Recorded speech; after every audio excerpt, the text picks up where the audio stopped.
Game number 1, second semi-final in the first qualifier for the X Cup fall. The X Cup is back, and it's back with a bang. Oh boy, did we have some star power today. Chili Mountain playing. That was already incredible. With Bubi and Smexy, Make, they're all trying to qualify for the playoffs here of the X Cup fall. And then, of course, Team made it to the grand final, playing a pretty fantastic series once again. But they went up against someone that is going to contest that spot.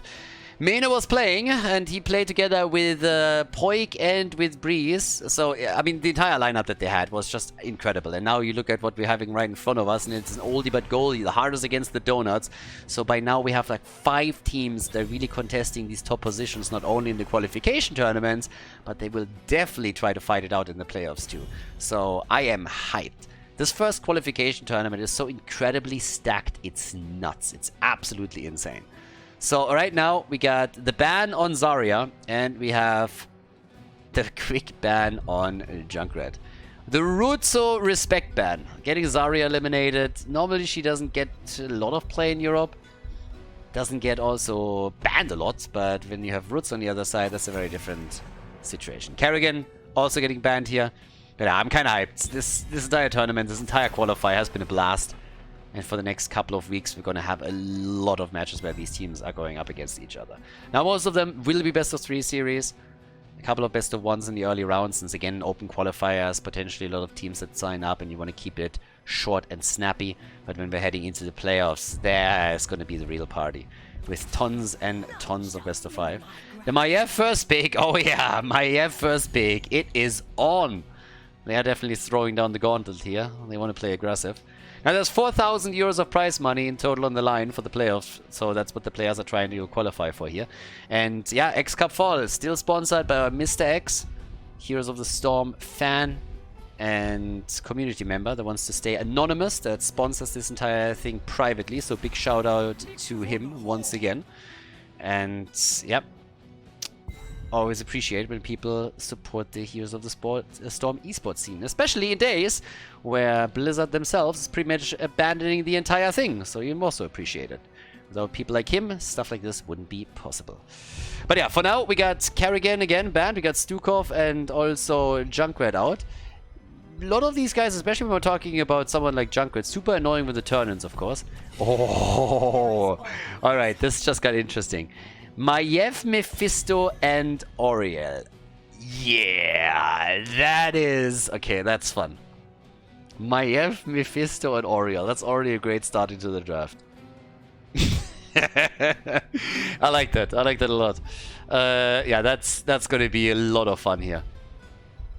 Okay. Now, I'm a bit curious to see how they are going to round the draft out, especially what Bad Benny is going to take as a tank. Leo eliminated from the side lane, so he's not going to be in that 1v1 situation here. Lauba and Jojo. Hey, Condemn, you're getting a lot of AoEs out too. You have a lot of globes on the map, so Laws of Hope on level 1 is going to be great for the self-sustain. Bishops, of course, with Sylvanas also. Very powerful. Because if you have a good Sylvanas player, it's a ton of damage, but you also have this push power that just comes with her. And that is just crazy strong. Now, we have the double pick, and with Leo we got another side laner ban. So they banned out Blaze, which means, what do we have for the side lane? You could go for a Yrel. Hazu oftentimes plays Rexa. I don't really know if he wants to be the one playing Mephisto here. They could swap that. But Rexa, of course, is a hero that you can play on the side lane. And we have a Nubarak Jojo. What? Okay. And Nubarak and Johanna as the tank lineup for the red team. Double tank. Yeah, that's a lot of engage all of a sudden. Okay, I like this. This is going to be interesting. They're going full double tank on this. And here comes Yrel. But what do we get for Bad Benny? It's the Uther main tank. Uther, Oriel, Yrel.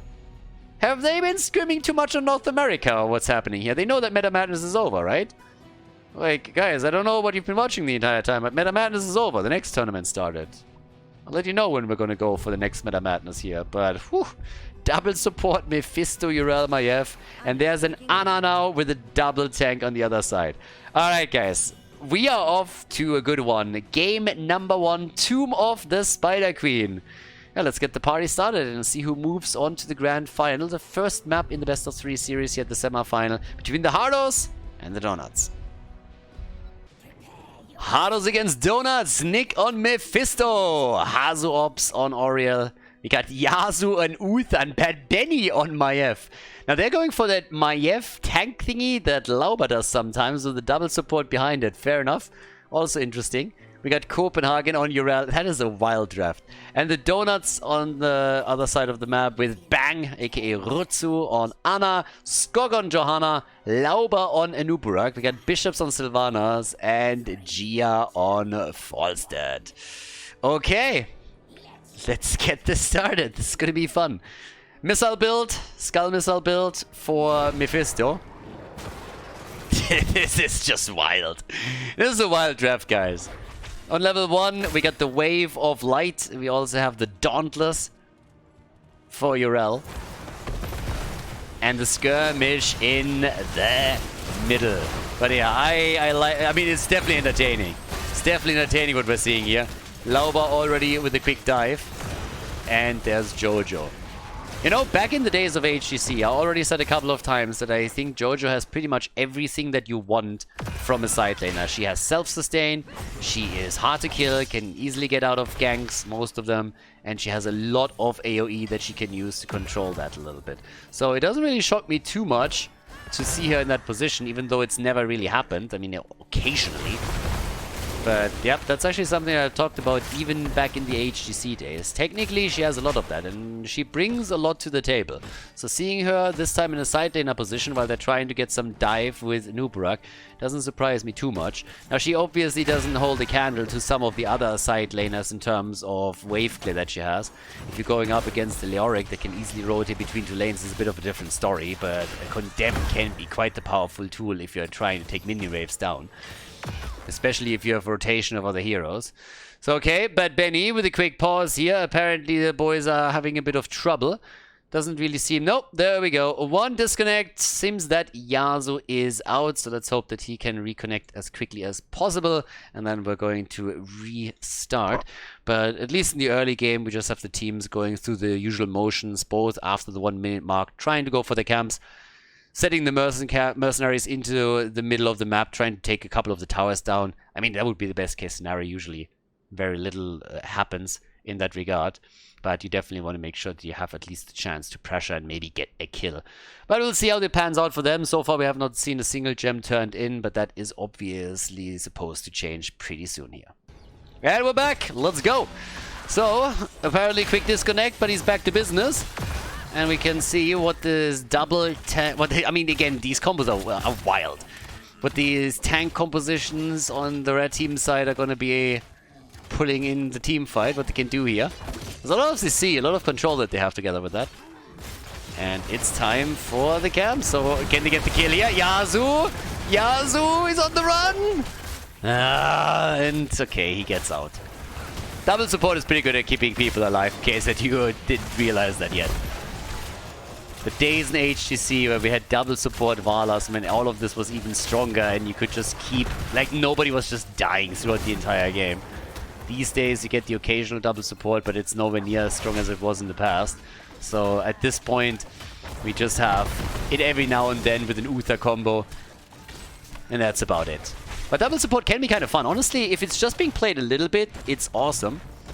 But yeah, it is getting annoying when everybody plays double support. Especially when it's double support against double support. You're pretty much just looking at a staring contest in most of the battles. But anyways, this thankfully isn't that. So we got 0 kills so far. A little bit of small skirmishing in the middle of the map, more so than anything else. Teams with even amounts of gems. But not really too much is happening yet. Obviously, there's not a turn-in that we've seen yet. Yeah, broke through the tether with the iron skin. So Jojo is still totally fine here. And that's of course one of the good things too if you're playing Jojo together with an Uberak. Both of them can deal with a lot of these situations here.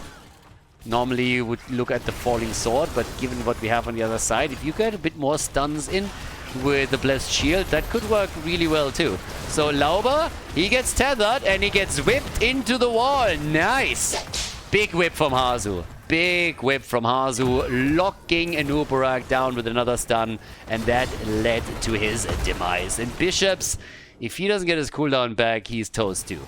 Alright, gets the cooldown, is able to make it out. Yeah, was on the run here and is able to escape. So, turn-in is already happening. The Hardos with the first few gems delivered, and they got plenty of gems. They got enough to get a turn-in here. Another whip, jeez! Look at you! Hazu with a big whip plays. Yeah. The Germans with the efficiency. The efficiency on the whip. They are whipping them into the corner. Yeah, easy plays. Easy plays by Hazu. Okay, so that was nearly... Oh, that skull at the end. I was about to talk about how that was nearly a kill on Sylvanas, and then he got even closer. Another whip. Jesus, even hit any of those? Yeah, I didn't think so. He's connecting nearly everything here.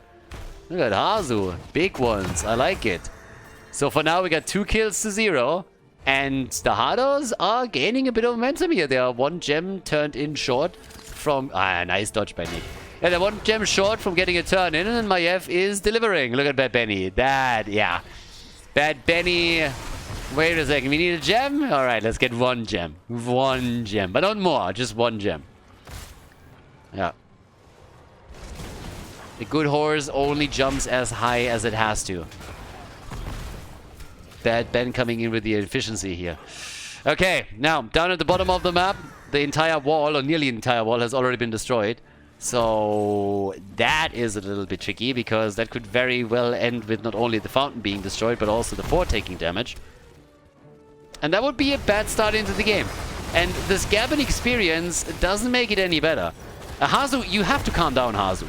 You can't just hit one after another. I explained already in the past that every single Oriel player that has a 100% hit rate on his whip has either a secret sex dungeon and is very practiced wielding a whip, or is secretly a descendant of Indiana Jones. And given what we're seeing here, yeah, Hazu is just hitting every single one of them, and that's the kill, isn't it? Yeah, Sylvanas is dead. Nicely done. They're going for an Anubara kill. There's already the disc out. And the disc got even buffed. So now it even silences after the disc is over. Lauba is getting attacked. Guys, they're getting crushed. They're getting absolutely stomped on. Level 10 is in. And that is just crazy. The fort down with the first turn in. That's not even the worst thing. The worst thing is that they are likely going to lose the second one. Skog is trying to slow them down? Like, I don't even know. That's 2 forts with the first turn in. Are you kidding me? I mean, hello, team? Yeah, that's a bit weird. So, yeah, 2 forts down with that. That is just crazy city. Okay, there's level 10 now. Got the cocoon. I don't really think we're going to see any surprises there. The only thing that's a bit of a question mark is maybe Jojo, but even there we expected Falling Sword. I mean, these days, when you hit level 20 in particular, Falling Sword is just insane. Even before that, it's great. So, with all of that, there's another turn in attempt, and yeah, they got the gems. Skog has 22. They should be monitoring that he doesn't sneak those gems in. Nick, yeah, he sees it. Okay. So they are fully aware right now. And Maiev is turning into up at the top. Copenhagen can interrupt here. No problem. Another whip! Another whip! Hazu, please! Kinky. Yeah, really kinky. I mean, 100%. Hazu has been practicing all his life for this play. The whip plays are there. Whip it, baby. Keep them coming. And, well, there's the drop. And he missed one. Sage Panda. So there's the Divine Shield. Guys, big engage into the backline. Lauba already looking for another stun. They're looking for the kill, and they just can't find it. They haven't gotten a single kill yet. They're on the run again. And now they have to face up against another objective. Another Web Weaver wave. Oh, we're going full Weep Weaver on this one. Exactly. So, they go for the aggro. Oh my god. No! They get the camp too! They get the Web Weavers and they get the camp through the middle of the map. Oh boy. That is a problem. This is gonna hurt. This is gonna hurt a lot. I mean, even the bot lane is getting pushed out. They're pushing out the bot lane now. They're gonna attack 2 keeps here. The top fort is also in trouble. That is nasty. That's some nasty business here. Benny gets the tether. They go for Lauber. They try and take him down. Yeah, they're getting clapped. Well, that was a good move into the back there. Falstad with a nice attempt. Gia with 33 gems has to be very careful what he does, though. Top fort is about to fall, by the way. Yep, that thing's gone. And in the middle, they go for Lauber. There's the stun. They can't follow up on it. Cocoon, and they get the Nick kill. Nick is dead. I think he let Hans play today. But the bottom wall is opened. The mid wall is open completely. The fountain is already getting destroyed here. The team is still around. Sylvanas is at the top trying to prevent the worst. They keep in the middle has taken damage. Oh boy, it is not a good first game for the Donuts. The Hardos, they're going ham on this one. Hold the butter, hold the cheese, baby. We're going ham today. But yeah. Right now, the Hardos, they are heavily engaged into this. 4 kills to 1, 13 to 13. At least even talents. And if they can maybe take a fort down or 2, that would be nice. But I don't think... I mean, okay, it comes down to the defense, honestly. If the Hardos can defend well, then it's a big problem for the red team. If they at least get a fort, if they can maybe get a kill, build up some momentum, that would be nice. Yeah, that would be pretty good. But it really comes down now to how much momentum they can build up with this. Because if they don't kill anything here, then I feel the Hardos will walk away with a lead that is just way too big. If you don't have any forts and fountains left in the middle, it gets so much tricky to just fight any prolonged fight around the turning point. Yeah. But for now, at least they're breaking through the walls, but they have to do a little bit more than that. Taking the fountain down would be a good step into the right direction. And I think at least that's happening. And at least it should. Yes, here in the middle, at least they accomplished that. 43 gems, by the way, on the side of Skog. That's a big play from the Donuts. That even though they died a lot, at least they saved most of their gems. That would allow them for another turn-in. Hazu is just connecting another whip here. I think the other one that he missed was an alibi whip. He was just like, I guess I have to miss one eventually, or they're just gonna figure out that I have my... Okay, this is getting a little bit scary. What is the hit rate on him? Does he have like a 99% hit rate on this? Red Web Weavers get turned in, but the birdie is low, and the birdie is down. The Skull Missile came in. Nick is redeeming himself. Yeah, he was the only one that died so far, and I'm pretty sure the team reported him for feeding already. But he's trying to redeem himself, and is doing his best here. So, Hazu, seriously. I mean, not only does he hit these whips, he always hits them into walls. He always waits for the angle and hits the wall whips. Anna is dead too. They're absolutely stomping them here. They're crushing them. Yeah. Sylvanas is at least getting out of this, but the rest of the team, they are having some trouble. And they're clearing these web weavers in record time. The Hardos, they're showing no mercy in game number 1. Absolutely none. They're not only winning this right now, they're making a statement. Unless we're seeing a comeback from the Donuts, and to be fair, we have seen them with insane comebacks in the past. But of course, it is becoming more and more difficult as the game continues here. Yeah, even as they're moving in to steal this one, can they? Yes, I guess they can. There's a Gus, but that's not good enough. They got the disc, they got the camp, and now they want Jojo. And she doesn't have an ult to get out of this one. So Jojo is down, they got the kill, they got the camp, and I honestly expected them to just 5-man mid and go for a keep, but they still... Okay, the Urel is coming. Urel is moving down to the bottom of the map, and I guess the call was made afterwards, but that makes a whole lot of sense. It's a free keep right here. It's a free keep. There's nothing that the Donuts can do about it. So that keep is a freebie, and now you can fall back and get a turn in and then go for the second keep. 7 kills to 1. Wow. I'm impressed. Hazus and Donuts, that was... How long have these two teams played in these constellations? For a long time now. And for a long time, this has been an absolute highlight. Always back and forth. It always seemed that the Donuts had the upper hand against the Hardos, but then just recently, the Hardos finally were able to take some of these series And maybe this transfers over into the first qualifier of the X Cup Fall. Game isn't over yet. And now that we have level 16 for the Donuts, they're fighting on even talents. This might just be the moment where they turn things around. Now, there's another containment disc. That they added a silence to that is just insane to me. And they stomp a Nubarak. They stomp the cockroach. Yeah, adding a silent to the containment disc is just crazy. Like, who looked at containment disc and just said, like, yeah, that talent is useless? I mean, it was picked. There's always a preference on ults in the meta, but it's not like the talent was complete garbage. Right now, on the other hand, I mean, far from it. Don't want to make it sound like it was close to that. And yeah, they're going... I mean, come on, guys. They're taking the bottom keep down, up at the top. Similar picture. The Hardos, they're going through the donuts like hot butter through cheese. They're eating the donuts alive here, one bite at a time. And even though there was a nice arrow from Sylvanas, there's just no saving this anymore. Nope. That is, yeah, that is just game. That's just game. Right here, right now. I don't think it's possible for them to defend. They're trying, but 8 kills to 1. This is it. They right-click the core and they lock in the lead in this semi-final. The Hardos with the victory on Tomb of the Spider Queen against the Donuts.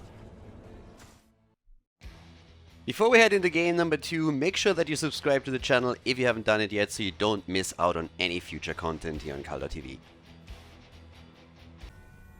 Second game, Infernal Shrines, and Hardos stomped in game number 1. Big statement that they just made there, and the statement was, get the fuck out of our game.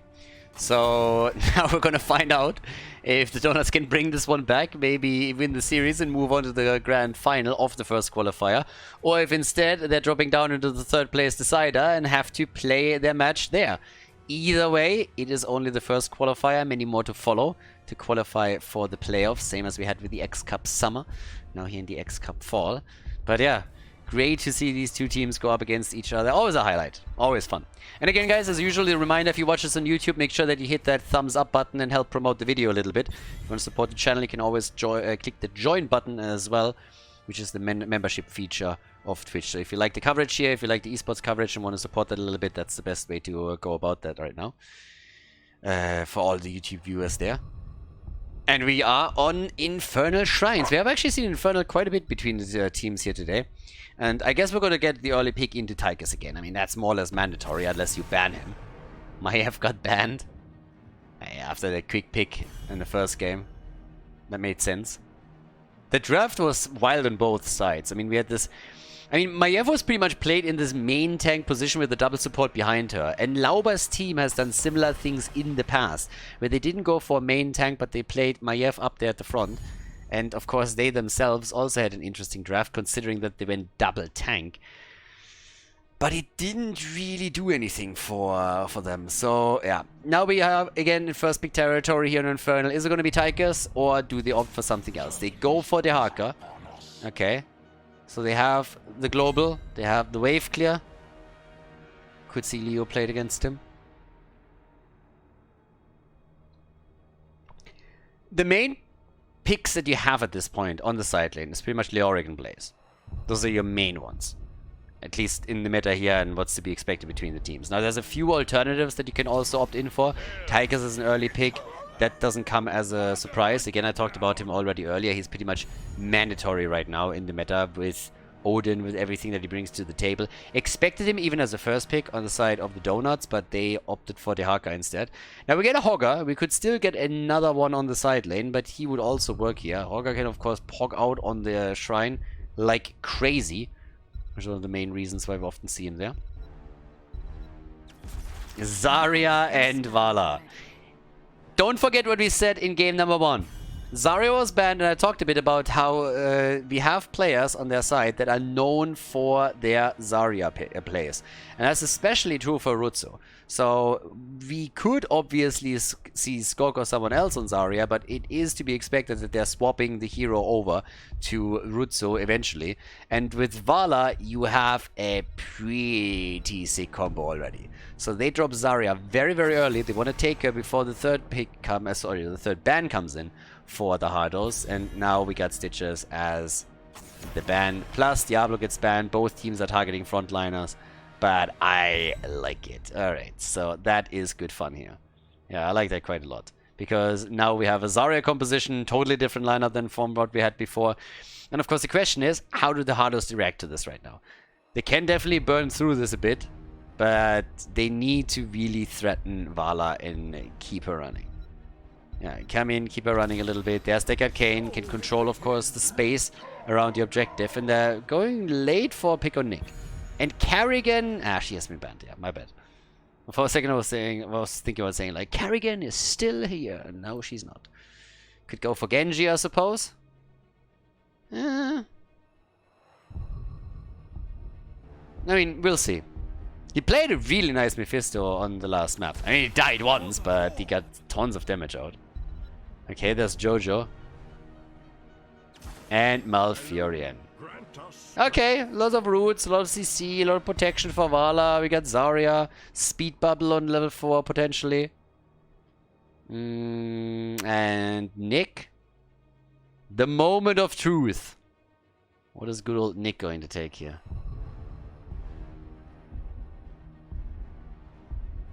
I mean, they're making it interesting. And Mephisto again. Second time in a row, Mephisto, everybody. Let's get things started. Infernal Shrines, our second map in the best of 3 series. Can the Hardos move on to the grand final, or do the Donuts force map number 3? In game number 2, the opportunity for the Hardos to move to the grand final. The Donuts, they gotta win 2 in a row if they want to change that. On the left side, in blue, Bad Benny on Garrosh, Nick on Mephisto. We got Hazorps on Tychus, Copenhagen on Hogger, and Yazu on Deckard Kane. And there it is, Rutsu, bang, he's playing Zarya for the Donuts. We got Bishops on Dehaka, Lauba on Jojo, Gia on Malfurion, and Skok on Vala. Alright, so with that, what are we getting here? What's gonna happen at this point? Who's going to claim a victory in the second game on Infernal Shrines? Because right now there's a chance for the Donuts to just go hard on this and try to go straight in for the win. Force game 3, and then claim again like this title of being the Hardos Kryptonite. But the Hardos, they didn't only win the first map, they crushed it. So at least they bring some momentum into this game. Bad Benny a bit in trouble, by the way, but he's still trying to turn it, so nice moves by him. Obviously with the Skull Missile build again being used by Nick, he's gonna look for all that damage on the shrine. I mean, Mephisto is generally, when played correctly, really annoying to deal with, but the damage that he can bring whenever he goes onto a shrine, when everybody's just stacking up on that thing, trying to get stacks for first Punisher, that's just a bit crazy. Vala is going into a multi-shot build. That's another thing, by the way. Vala, as I said in one of the previous series, is insanely popular in Korea, where she's currently pretty much banned every single time because she's just so strong. But I haven't seen a single multi-shot build there. When we cast the Korean tournament, multi-shot was not a thing. Either they went full auto attack on her, that happened in one game, or, which happened a bit more frequently, again, didn't get to see her a lot because she was mostly banned, but arrow build was very, very popular and powerful there for them. Multi-shot on Infernal Shrines obviously adds a lot slow. You have a huge amount of AoE damage that helps you not only with the wave clear, but it also helps you with pretty much any situation where you have the shrine itself opened, because you get damage against the opponent's team, you get damage against those minions, so you can get the Punisher a little bit faster, and it just pays off for you in the long run. So that's what they're trying to do here. It's pretty much a shotgun principle. You're just coming in, and you're just shooting one volley after another, and you hope that something just sticks there. Connect that damage, get some of those minion stacks, get a bit of hero damage into, and play around that as much as you can. But we got on level 4, still no choice for Zarya. I personally would have expected them to go for the speed bubble, which we haven't really seen here yet. Now for them it's unfortunate that Garrosh is played by the other team. Obviously this is a little bit intentional too. You don't want to give that over, but he didn't go for the speed anyways. I am the strongest. Zarya straight up with a level 4 pick.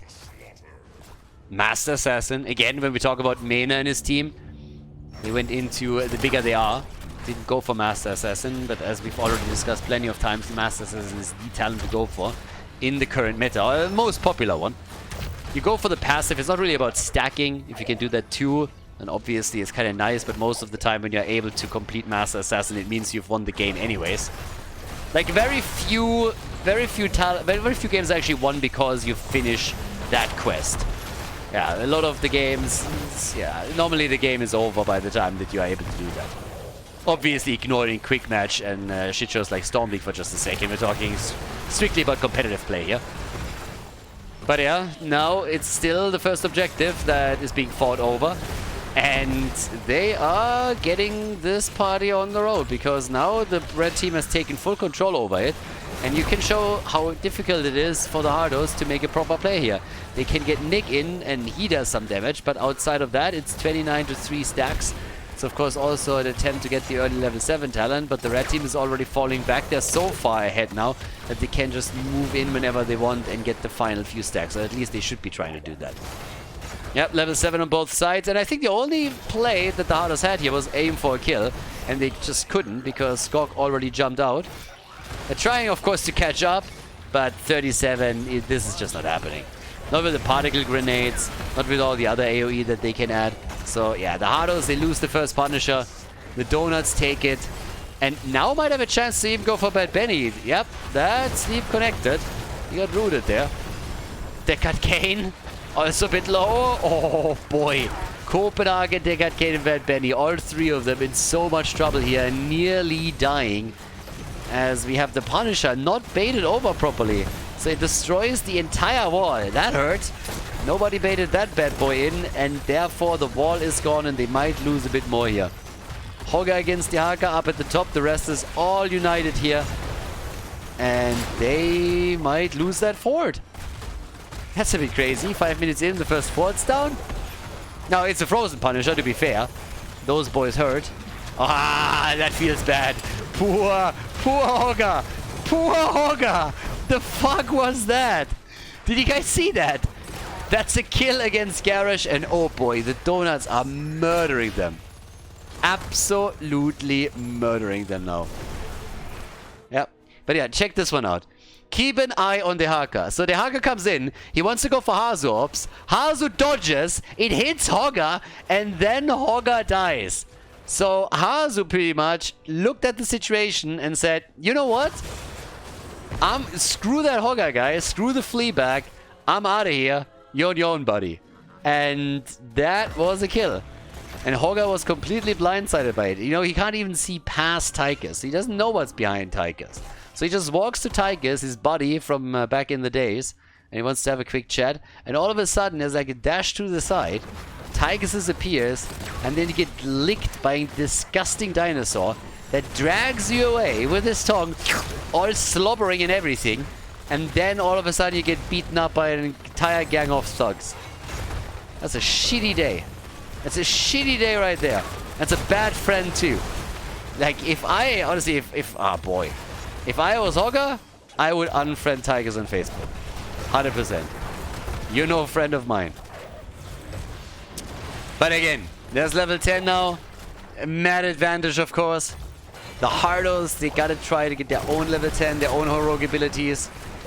Yeah, and let's hope for them that they're able to pull that one off, or this is going to be a bit of a quickie, because it seems like the red team is thinking about speedrunning this. And they're getting another kill.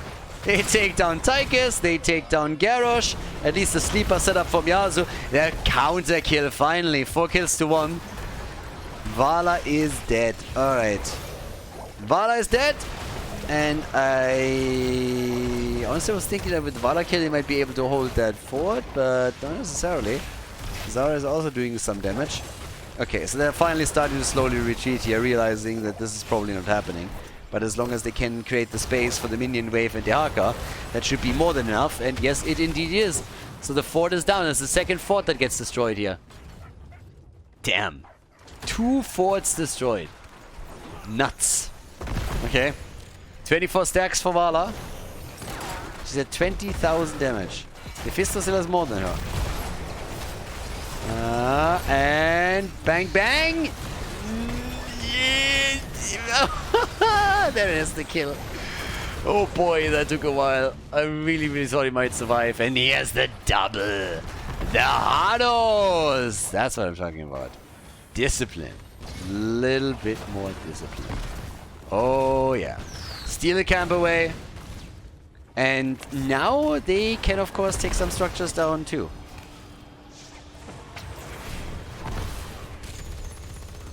Shrine is already active. 4-3. 24,000 damage. I mean, it equalized the situation a little bit. So, with that, that fight is going to decide a lot. Because there's not going to be a level 13 soon. It's half a level. That's manageable if you can delay that battle a bit. But if the Hardos put some effort in, they might just get it before level 13 is here for the Donuts. And then use that. But the Donuts are already in trouble. Because, yes, they kill Malfurion. But Garrosh dies too. Other way around. Zarya is dead. And yes, now the Donuts are really in trouble. So it's a kill for a kill initially. Skork, no way. Vala is alive. And Mephisto is dead. 2 kills on each side. And there's the level 13. So 27 stacks to 13. Dehaka taking over on the shrine. And Copenhagen is now moving in. He has to poke around a little bit and go for the spin to win if they want to win this one. And they really, really need to. Yes, especially since we have Vala just coming in with multi-shot after multi-shot trying to steal all of this away. 30-26. Oh boy. Vala's going to take this if they let her. Tychus, he does have his ult. He does have his ult and he's popping it. It's a bit late. It's maybe a bit late. 39-31. They're taking it. They're taking it. The Arcane Punisher for the red team. I think they could have claimed it. Honestly think the Hardos misplayed that slightly. But they kill Vala and that is worth a lot. Vala in that situation, to kill her means to kill pretty much all of the damage. So that's a second kill. Tychus is dead too. Big sleeper setup from Yasu! The old man with the boring stories again! And he gets the kill! Oh, back in my day, seatbelts! Ha! Those was for the geeks. Nobody was wearing seatbelts. We didn't need seatbelts. We didn't have cars. We walked everywhere. So yeah, Deckard Cain once again making your ears bleed while it tells you one boring story after another. And that leads to a 5-man team wipe. Yeah. What happened here? It looked like the blue team would absolutely get crushed in the first few minutes. And now they're ahead by 4 kills in an entire level. That's a bit crazy. Absolutely nasty. I mean, damn. So yeah, down at the bottom of the map. At least they can't take the camp. Good for them. Take what you get, right? It's the consolation prize here. But I'm a little bit worried. And honestly, you know what worries me too? Have you taken a look at the amount of kills that we have in the game? Take another closer look at the level 4 Talon and Tychus. He might actually complete it. I said it before and I say it again. Normally when you complete it, it means you've won the game already. But that doesn't mean that he's not going to be happy about that boost. So, yeah. That is interesting. Anyways, 10 kills to 6.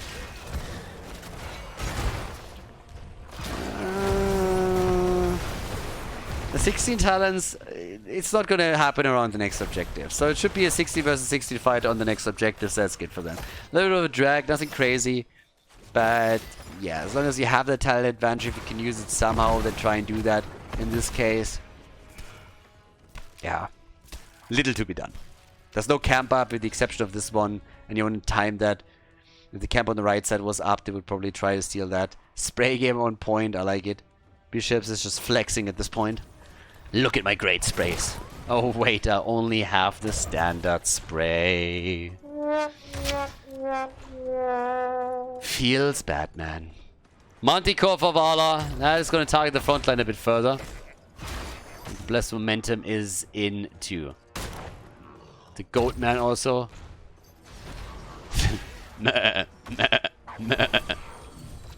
36 now. They're playing is a lot more passive. Here comes the attack. They're going again for bang. And yeah, so far that little gank didn't really work out. Hoga survived. I mean, he nearly got killed. Copenhagen was barely able to make it out. But again, they're just looking strong right now. Next team fight is gonna decide very honestly, it's not even gonna decide the fate of the game if you think about it, because the Donuts have much better structural position than the Hardos. The Hardos haven't taken a single fort down yet. They broke a few walls, but that's it. So even if they win an objective, it's not like they can snowball that directly to the core. They have to go to the fort first. And should really think about which one they want to take too, of course. Right. But yep, there we go. Every single time I see Bad Benny on this garage, I'm just like, uh-oh. He's gonna make a play for it. He's looking for the flip. He's looking for the stun. But they're also looking for the stacks now. This is an objective that they kind of need to win. If they want to stay ahead, this is the one where you have to go for. One guy. Yeah, there's Odin, but they're 11 points over here. Oh, that was amazing. That was a really good one, and the kill. Nicely done. Garrosh down, but Benny dead. Tyke is also in trouble. Deckard Kane again. A couple of sleeper moves here. This is looking difficult. Very, very difficult now. 27 to 25. It's a 3v4 currently, but here comes the last. Yeah, now Mephisto. I was just about to say, now they make it a 4v4 battle at least, coming in with the rest of them. But of course now they're losing ground. They lost Mephisto. They nearly lost Toga. And this is an easy pick on the Mortar Punisher. 8 kills to 10. Yeah, it is getting pretty close here. How's the damage looking like on these guys? 53,000, 52,000. That's a lot. 47,000 on Hogga. I mean, all three of them are bringing numbers in. 47,000 on Vala. She can't give up. It's not even close. She can just not keep up here. But alright. Trying for another kill down here, I assume. Trying to go for Bad Benny. No. They get to keep with this one. I mean, easily. Game number 3, guys. It is in reach. I wouldn't mind. Getting another game is also kind of neat, but Bad Benny! The flip! The stun! The kill! Vala down, Zarya down. Now they're trying to chase Jojo. She was nearly dying in the back there, but they were able to keep her alive a little bit longer. Eventually, though, she is eliminated. Nice! 13 to 8. Oh my god, where is he actually sitting on his stacks?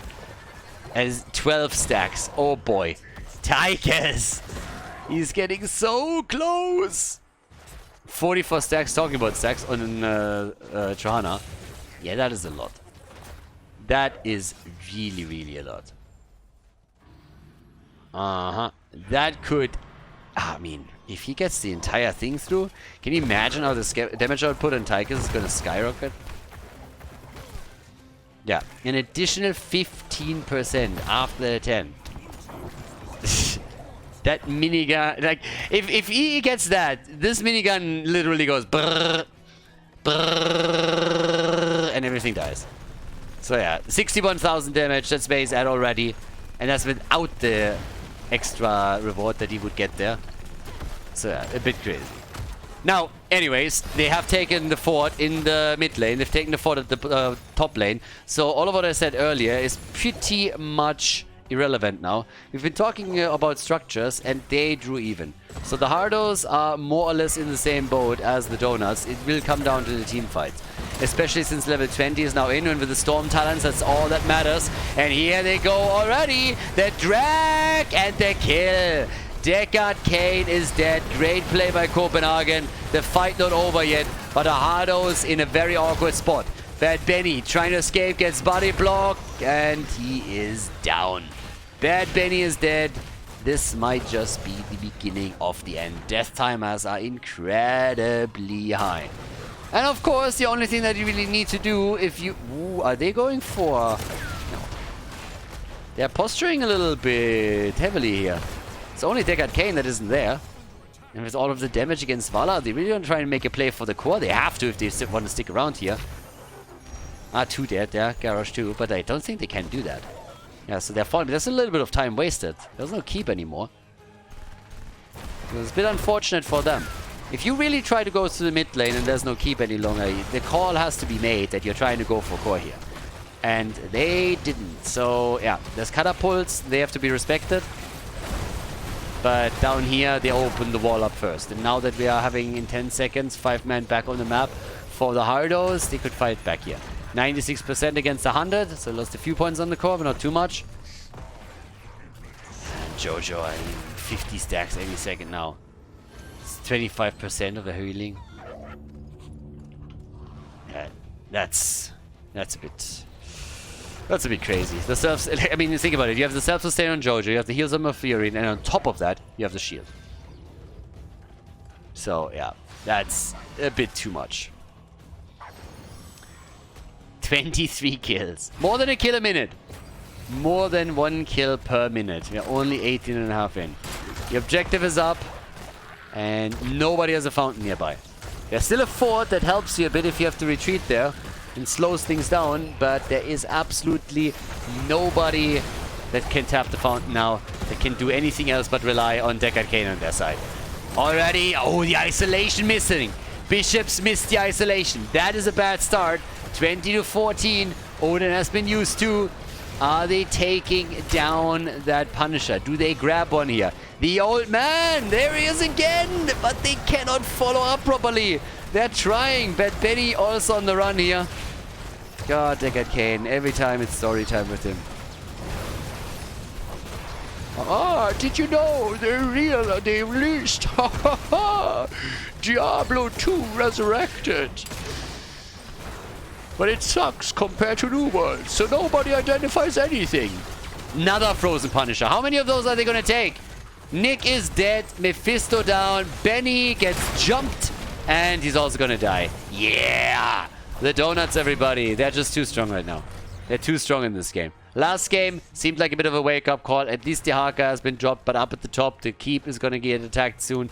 Down here, they're trying to go for another one too. And in the middle, as you can see, the catapults are already shredding the core now. We're going to go game number 3. This is game 3. 14 kills to 22. There is just absolutely no way they're saving this one. With the Punisher at 86%. Game number 3, everybody. First game, a little bit of a stomp in favor of the Hardos, but now in the second map, the Donuts go for the big turnaround and force the third map of the semi-final series to determine who's the second team to move to the grand final.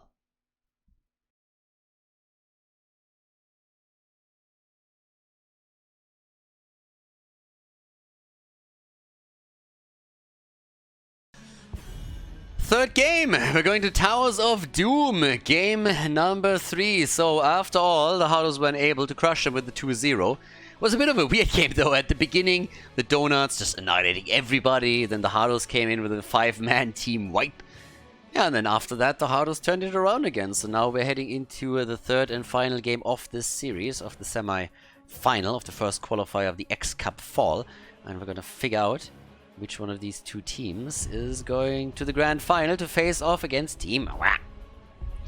Okay, so what are we getting this time? In Towers of Doom, obviously we're talking right away about the globals again, right? So we're talking about maybe seeing the Haka again. And we're talking first and foremost of Zarya getting banned. So yeah, banned in game number 1. They won. Played in game number 2, not banned. Bam! It's a win for the Donuts, and now the inevitable ban against Rutsu, against Bang. There we have it. Now the Haka got banned too. Heroes that are really good at the rotation. Leo, Blaze. I mean, you can go... Martha is just not used all that much, but technically you can do that too. A Zeratul. Zeratul actually can do that as well, of course, but normally his role is a little bit different here. I'm curious why they're banning him this early. Now, there are, of course, good Zeratul players on the other side, so I'm not trying... The reason why I'm asking is, like, is there a pick where they are saying, this is the one where we want to make sure that we ban Zeratul so that he's not threatened? Falstad, for example, would come to mind. With the Haka already banned, if you go for an early bird, the early bird special, Junkrat works too. Another squishy. Junkrat is out, and if you want to go for globals, then still Falstad might be the play here. So Stukov, he gets taken early on. Also not really a surprise. But I'm really curious if they are picking... No, they pick Hanzo, okay. Ona! Ona! But yeah. Bird or no bird? That's the question. Are they going for the birdie? You can actually tell how these drafts and how these drafts evolve from game to game, because they're starting to adapt a bit to what the teams have done on the previous maps. Like, it will take way longer now to lock their picks in. So there's Brightwing and there's a Nubarak. So they get at least the global in, but they have Brightwing instead of Falstad. So the Birdie is still a potential pick that could be taken by either team here, if they want to try and play around the global mobility that he offers. Now, I mean, you know, I was actually thinking if they are thinking about adding an Abathur here. Like Abathur, Brightwing, plus Amelia Assassin, Zeratul oftentimes, who's in this case banned anyways, were really dangerous pick combos in the times of HGC, because you could turn any lane into a 3v1 very, very quickly and just dominate there. Abathur was already annoying enough when he helped someone out in a 1v1 situation, but if you added Amelia Assassin on top of that or Brightwing, then oof. Probably coming in with a Polymorph then. But yeah, a different style, doesn't really get played all that much anymore, but it was a lot of fun when it was played, when it was meta. But off we go. There's the Diablo ban. We still haven't seen the side laner yet for either team, which is really, really surprising. Normally the side laners get way more prioritized than this one. I mean, super early picks into Blaze, like getting the Haka again banned. Leo, another one. Maybe one of the teams gonna throw a bit of a curveball here at some point. Who knows? But they're really thinking this through. There's the bird and there is Stitches. Isolation plays, baby. Would be kind of funny if they pick Medivh now. Just use Medivh. The problem is, even if you pick Medivh, then you're going up against Falstad with Gust, Stukov with the Lurking Arm, and even Stitches. So the idea is to go gorge Gust, right? You gorge a target, you Gust away. Any opponent is trying to come in and help out, and then you isolate the target and take it down. So, yeah. There's Tracer and Leo. Oh, Schalltreffer. But yeah. Okay. Say hello to your sister for me. Will do, will do. Good boy, Leo. So, last pick. We got Tracer in the house, trying to chase down Hanzo and Falstad. And the last pick for Gia. What's it gonna be? Final pick for the final map. And we have a good combo for them, but they need a side laner. And it is Hogga. Hogga against Leo. Let's go, everybody. Towers of Doom, map number 3 in the semifinal. Which team drops into the third place decider? Which team goes off to the grand final? We're gonna find out right now. Third game, off we go. Left side of the map, Bad Benny on an Uberak. We have Yasu on a Brightwing for the blue team. Yeah, Copenhagen on Leoric. Tracer's played by Nick, and Hardos is playing a Junkrat. On the right side of the map, for the final showdown, we got Bang on Stukov, Bishops on Hanzo, Gia on Falstad, Skok on Hogga, and Lauber on Stitches. Bring those hook. My boy sees some playtime.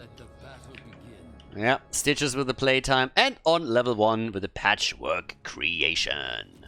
Austin's Renewal for Leoric. That's another one that has been taken here. And yeah, it's all about the hooks for now. Level 13, he gets the hooks increase.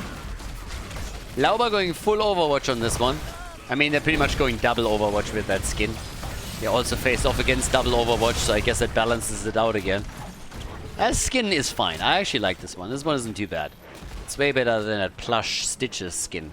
That one is just horrible. I was like, ugh. Initially, I really thought, okay, that's skin, you know what? When it got introduced, you know, when you had like those videos, it looked kind of okay. But then it was just like, ugh. Yeah, poor Nubarak.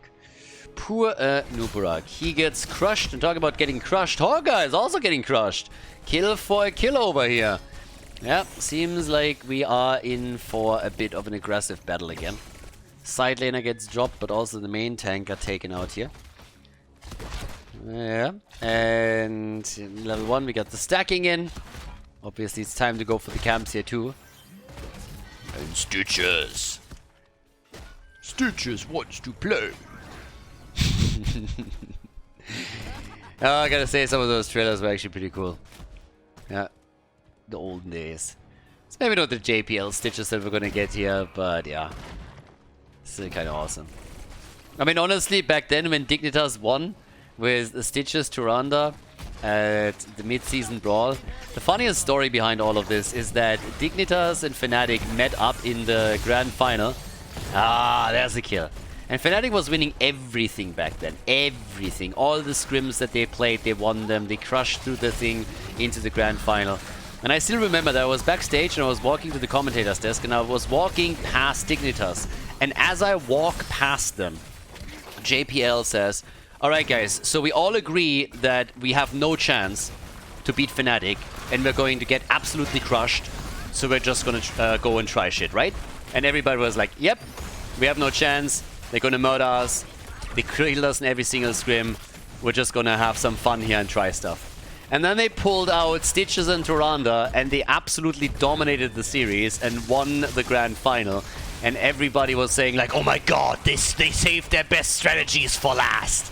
And I could just laugh and I'm like, yeah, that is not quite what happened here. But yeah, the way they executed it was perfect. And honestly, sometimes when you come into a series and you say like, "Hey, we can't do anything here anyways," then you play without pressure and that helps you a lot. Fnatic experienced the same thing, by the way, later when they played off against MVP Black. They had the same mentality. They didn't think that they had a single chance taking MVP Black down, and then they played with zero pressure and all of a sudden became Korean killers. So yeah, a lot of fun stuff happening in those tournaments. So the altar exchange at the top left and top right has happened. Down here we're fighting for the third one. We have 2 kills to 3, and well, that's another one. So down goes Anubarak. Him eliminated, easy kill. And that's the channel, of course, for the Donuts as they lock in the third altar and collect those 4 points. Now level 7 talents will still hit sooner for the blue team. They have a slight lead in experience. The paralyzing rage is in again, and we got also the hopelessness over here. Tracer, talking about hopeless. Nick hasn't given up on hope yet. Full engage composition, by the way, for Bad Benny with the Underking in the Subterranean Shield. No carapace at all, and instead tries to go for the 500 extra hit points that his level 1 talent is going to give him eventually. Yeah, and they're also taking their camps again. I mean, both of them are pretty diligent about it. We've seen no real invades yet. But yeah. 3 kills to 3, still at half level lead. It's always a bit of a worrisome sign when you see half a level of an advantage this early in the game. And I guess in this case it also just stems from minion experience. And yet, indeed it does. There's much better soaking that happened on the side of the Hardos. And if that's this early in the game already a problem, that can add up towards the later stages of the game. So there's definitely a bit of a the danger. Oh, beautiful! Nicely done by Rutsu. Yeah, Rutsu here with a place, and they are getting the double kill. That was well done. That was a perfect lurking arm. That just crushed Tracer completely. Slowed, silenced. Didn't have a prayer in that situation. And now it's 5 kills to 3, and this gap in experience is pretty much completely closed. So that advantage that the Hardos had, that's gone. Thanks to the hero kills, as you can see on the panel down here. So very, very nice by the Donuts. And things are going to get more dangerous once that we have the level 13 for Lauber, because then he's... Oh my god, what? Another kill! Junkrat is down! The hooks and the follow-ups of Stukov. But keep in mind, he is getting the hook extend range on level 13, and he's already annoying. And we haven't even seen Gorge yet. We haven't even used Gorge, and there's another one. Oh my god. Like, these plays that we're seeing, the coordination between them is getting a bit crazy. Shockwave, Gorge, Gust, as expected, all of it in. And this is an easy pick for them again. They got the level 10, and of course the Hardos can't contest. So they let the channel slide and let the 4 shots get fired while they just regroup and try to farm for their own heroic abilities.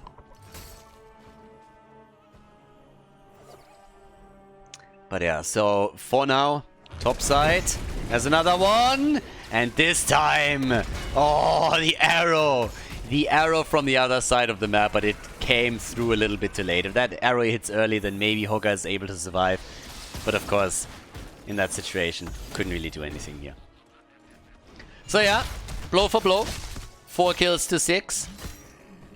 Both teams still trying to make their plays here and dominate on structures. Maybe take one of those bell towers down. And this is actually a little bit uncharacteristic how heavily the Hardos are pushing the top. But as long as Yasuo has his global, he can always join the team at the bottom. So he will assist Leoric a bit topside on the rotation. And then he can still make the play for the bottom of the map whenever they decide to do that. But yeah, 28 to 36 the current position here. And down at the bottom, off we go. I mean, right now, oh, what are we getting here? They can definitely try to get maybe a kill. Oh, maybe they can engage now. There's the attempt, yep. But the Riptire, it's just not enough to take Lauber down. Even with them going for the Cocoon, it doesn't seem possible. There's another arrow, completely dodged, but the Gust is saving Rutsu. Good entomb after the Cocoon.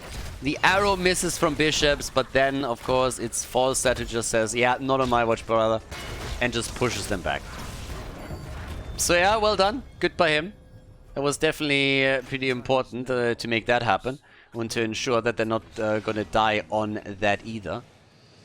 But, yep.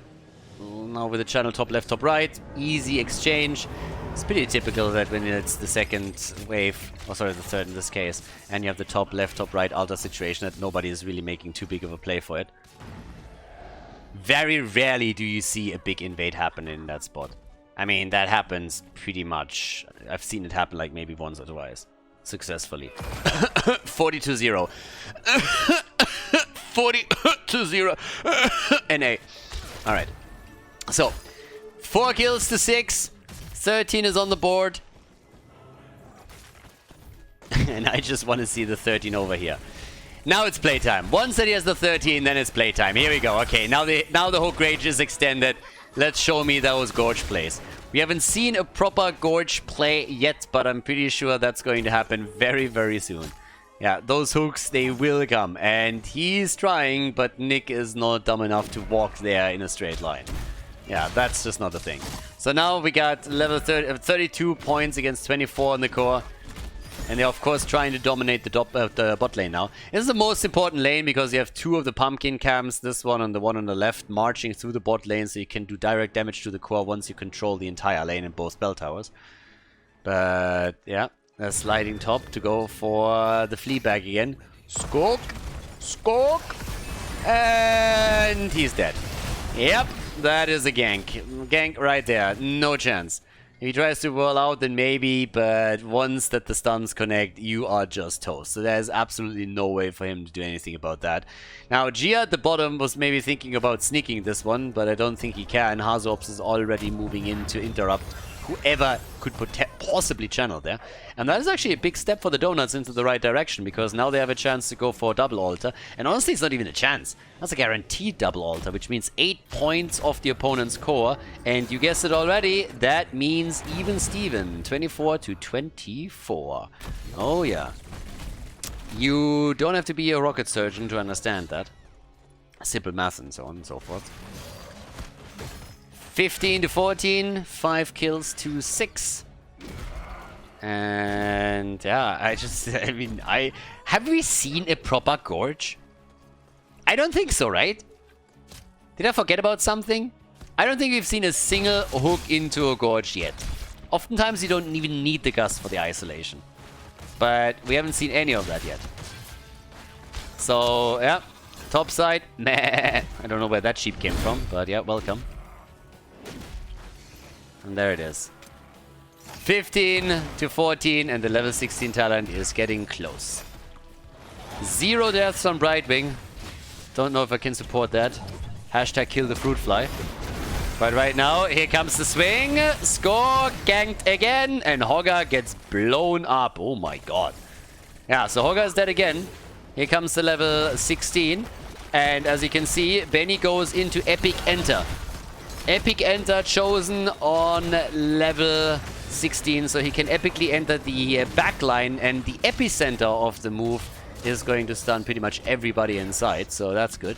They lost Hogger again, but at least they took the bell tower down here, so that gives them not only a 4v4 on the bell tower side, but also control over the bot lane, which is just a bit more important than at the top.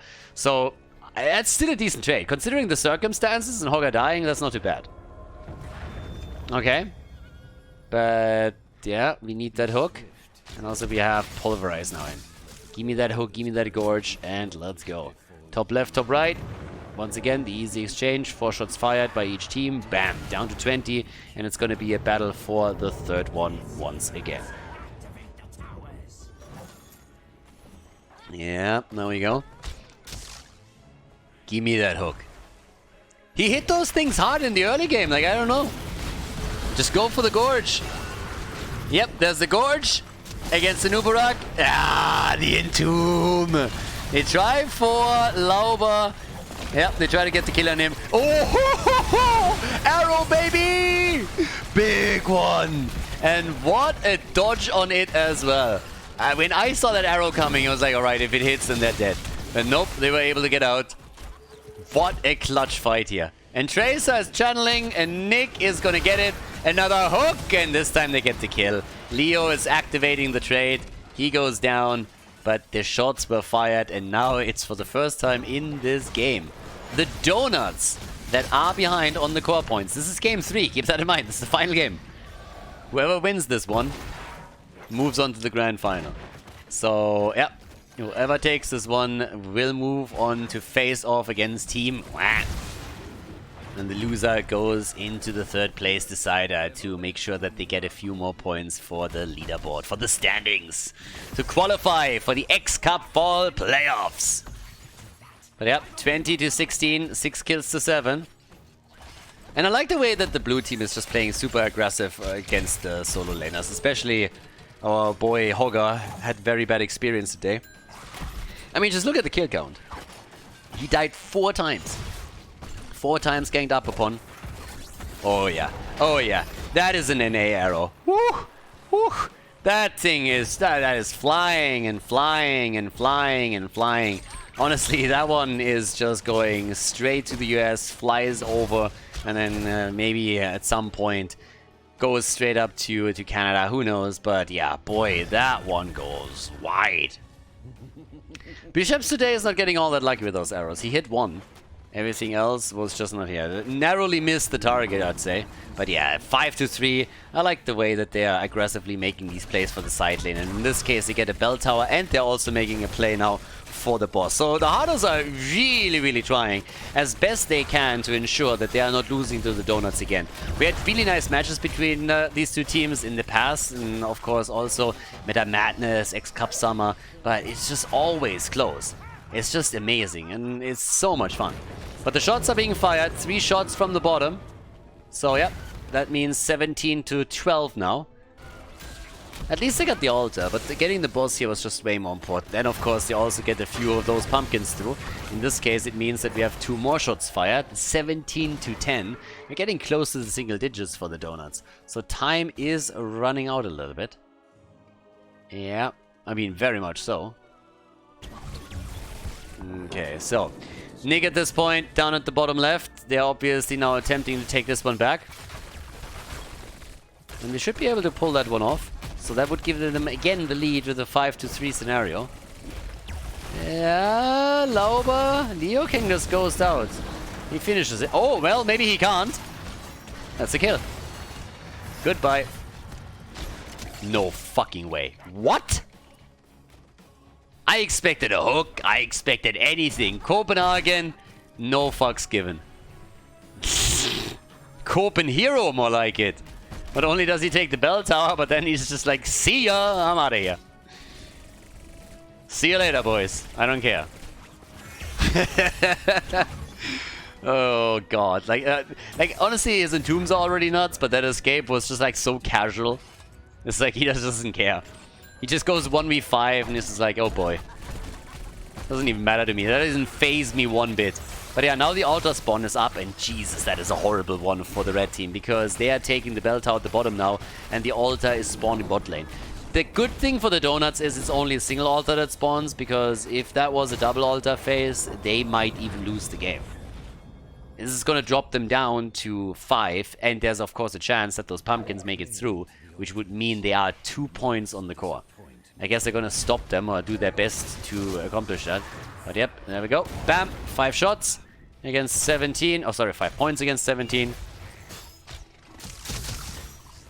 And, yeah. Mid-lane conversion, possibly. And Nubarak, okay. Brightwing again with the invisible friends. The only kind of friends that Brightwing has. The imaginary ones.